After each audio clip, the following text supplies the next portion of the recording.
Hello viewers, আসসালামু আলাইকুম। কেমন আছেন সবাই? আশা করি সবাই অনেক ভালো আছেন। আলহামদুলিল্লাহ আমরাও ভালো আছি। মেধা এখন আল্লাহর রহমতে অনেকটাই সুস্থ। আজ সকালে ঘুম থেকে উঠে আমি কিচেনে গেলাম প্রতিদিনের মতো। প্রতিদিনের যে রুটিন আর কি আমার। সো কিচেনে গিয়ে রুটিগুলো ছেঁকে নিচ্ছি আমি। নাস্তা করব, আর রুটি তো ফ্রিজেই ছিল। আর সকালের নাস্তা শেষ করে নিয়েছি। সকালের নাস্তা শেষ করে আমি দুপুরের খাবার রান্না করব। তাই জন্য সব সবজিগুলো সব কাটা শেষ। আজকে রান্না করব লাল শাক ভাজি, মূলা ভাজি আর কুমড়ো ভাজি করব। আর তরকারি হিসেবে রান্না করব বোয়াল মাছ আছে, বোয়াল মাছটা ভুনা করব টমেটো দিয়ে। আর সালাদ হিসেবে শসা আর গাজর ছিল, এইগুলো আমি কুচি করে রেখেছি, সালাদ হিসেবে খাবো। আর গাজরের তো এখন অনেক পাওয়া যায়, দামও কম আছে, তো এগুলো আর কি সালাদ হিসেবে খাওয়ার জন্য কুচি করে রেখেছি। আর এখন আমি রান্না বসিয়ে দিচ্ছি। আজকে মূলাটা আমি প্রথমেই বসিয়ে দিলাম। একটা মূলা ছিল, তো ওটাই ভাজি করে নিচ্ছি। মূলা ভাজি খেতে বেশ ভালোই লাগে। আর অন্য চুলায় আমি লাল শাক ভাজিটা বসিয়ে দিয়েছি। লাল শাকও অল্প অল্প ছিল, মানে এক মুঠো এনেছিল, ওটাই আর কি যা হয়। দুই চুলায় দুইটা সবজি বসিয়ে দিয়ে এরপর আমি মাছগুলো ধুয়ে নিচ্ছি। আর মাছগুলো আমি লবণ দিয়েই ধোবো, লবণ দিয়ে ধুলে খুব ভালো পরিষ্কার হয়। আর এরপর আমি লবণ হলুদ মাখিয়ে নেব। আমার দুই প্রকারের ভাজি শেষ হয়ে গিয়েছে। এরপর এখন আমি মিষ্টি কুমড়াগুলো ভাজি করব। আর মিষ্টি কুমড়াগুলো অলরেডি ভেজে উঠিয়ে রেখেছি। এখন ঝাল আর পেঁয়াজ দিয়ে আর কি ভেজে উঠিয়ে নেব। ঝাল পেঁয়াজ দিয়ে না ভাজলেও একটু ভালো লাগবে না। পেঁয়াজ আর ঝালের ভিতর কুমড়োগুলো দিয়ে দেব, দিয়ে একটু নাড়াচাড়া করে উঠিয়ে ফেলবো। এভাবে কুমড়ো ভাজিটা আমার কাছে অনেক ভালো লাগে। মেধার বাবাও এভাবে পছন্দ করে, আর মেধাও পছন্দ করে। ও এভাবে কুমড়ো ভাজিটা খুবই পছন্দ করে। কুমড়ো ভাজি করা তো শেষ। এখন মাছটা ভুনা করব, বোয়াল মাছ। তো বোয়াল মাছ তো লবণ হলুদ মাখিয়ে রেখেছি, এখন আমি চুলায় বসিয়ে দেব। তো পেঁয়াজটা আগে একটু ভেজে নিচ্ছি, হালকা একটু ব্রাউন কালার করে, তারপর বাকি মশলাগুলো দেব। তো বাকি মশলাগুলো দেওয়ার মধ্যে আমি প্রথমেই শুকনো মরিচ যদি দেই, তাহলে শুকনো মরিচের গুঁড়াটা আগে দেই। কালারটা আমার কাছে বেশ ভালো লাগে, বেশ ভালো হয় কালারটা। হলুদ আর শুকনো মরিচ দেই। তো শুকনো মরিচের গুঁড়ার ভিতর পানি ঢুকে গিয়েছিল, পরে আমি ওই গুঁড়াটা পানি দিয়ে বেশ সুন্দর করে পেস্ট করে ডিপ ফ্রিজে রেখে দিয়েছিলাম। ওটাই বের করে এখন রান্না করছি। আর বোয়াল মাছ ভুনা করার জন্য টমেটো তো অবশ্যই আমাকে দিতে হবে। টমেটোগুলো আমি ফালি করে নিয়েছি, এখন এটা ভ্যালেন্ডি দিয়ে আমি একটু পেস্ট করে নেব টমেটো।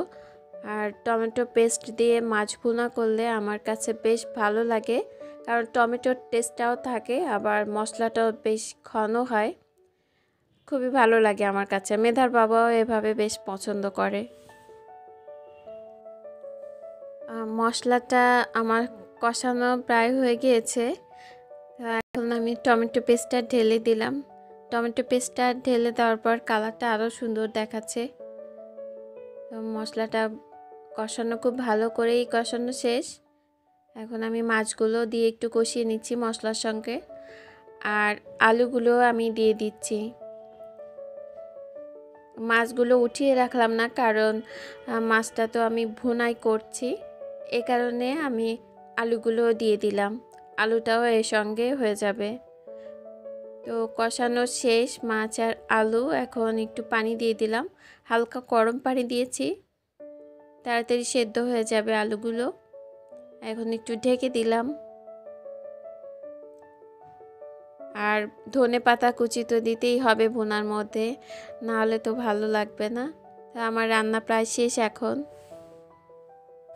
আমার রান্নাবাড়া শেষ। এর মধ্যে কুমড়ো ভাজি, বোয়াল মাছ ভুনা, আর করলাম লাল শাক ভাজি আর মূলো ভাজি।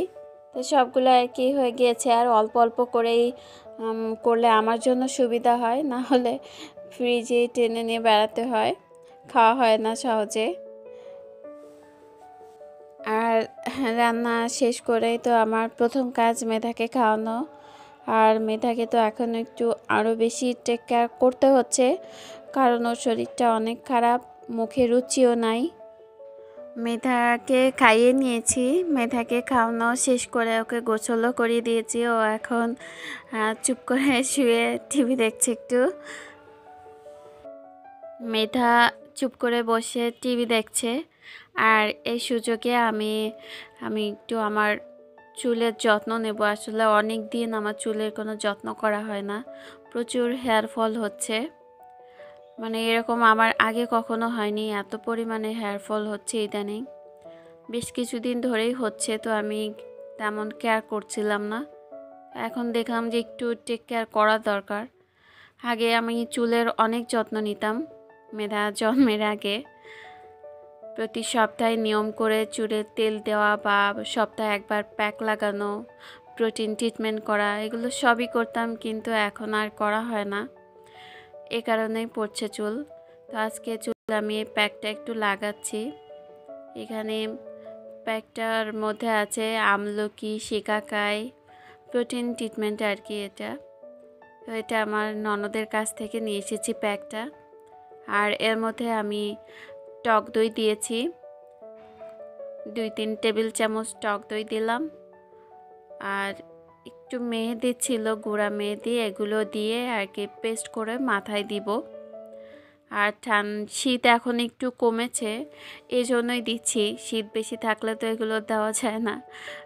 এখন আমি হাত দিয়েই মাখবো, গ্লোভস লাগাবো না হাতে। দুপুরের কাজকর্ম খাওয়া দাওয়া শেষ করে মেধাকে ঘুম পাড়িতে নিয়েছিল মেধার বাবা। আমি প্রতিদিন ঘুম পাড়াই, আজকে ওর বাবার কাছে ঘুমায়নিও, দুষ্টামি করেছে। তো দুষ্টামি করতে করতে কিছুক্ষণ পর দেখলাম যে হঠাৎ করে আমার ননদ আসলো, ছোট ননদ। ও বেশ কিছুদিনই আসে না, কিছুদিন আগে এসে দুই দিন ছিল, এরপর আর আসেনি, আজকে আসলো। তো মায়ের সোনাটাও বেশ বড় হয়ে গেছে। এর মধ্যে বাচ্চারা তো দ্রুতই বড় হয়ে যায়। আমার ছোট ননদ আবার আমার জন্য রস নিয়ে এসেছে। আর রসটা ওর শ্বশুর নিয়ে এসেছে, ওদের জন্য অনেক এনেছে। তো ওখান থেকেই আমাদের জন্য নিয়ে এসেছে রস, কাঁচা রস, খুবই টেস্টি। মেধার বাবা তো পেয়ে খুব খুশি হয়েছে, খেয়েছে, আমিও খেয়েছি। ওরা আসার পর ঘরে যা ছিল এগুলো দিয়েই খেতে দিলাম। ফ্রুটস ছিল বেশ কিছু, ওরাও নিয়ে এসেছিল, তো এগুলোই খেতে দিলাম। মেধা বাবা ফ্রুটস কাটছে, আপেল। আর মাহিরকেও একটু জুস বানিয়ে দেবে, মেধাকেও দেবে, মাহিরকেও দেবে। আর আমাদের বাসায় কেউ আসলে মেধার বাবা কফি বানাতে খুব পছন্দ করে, সে নিজে চলে যায় কিচেনে। আর এদিকে মেধা আর মাহির দুজনে বসে খেলা করছে, দুজনে খুব খুশি। চুলায় দেওয়া দুধটা ভালো করে জাল হয়ে গিয়েছে, এখন আমি কফি ঢেলে দিচ্ছি। মেধার বাবা এখন একটা ঘোঁটা দিয়ে ক্যাপাচিনো বানিয়ে ফেলবে। আমাদের কফি রেডি প্রায়, এখন সবাই মিলে খাবো। তো কফি আমি খাবো না, কারণ বিকালবেলাটায় আমি কফি খাই না। বিকালবেলা কফি খেলে আমার সারা রাত না ঘুমিয়ে থাকতে হবে।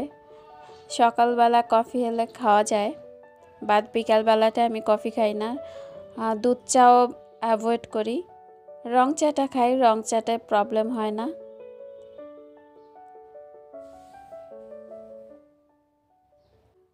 মেধা আর মাহির ওরা খেলাধুলা নিয়ে ব্যস্ত, পুরো বেডের উপর খেলনা ছড়িয়ে ইচ্ছা মতো খেলছে, যা ওদের মনে চায় আর কি করতে তাই করছে।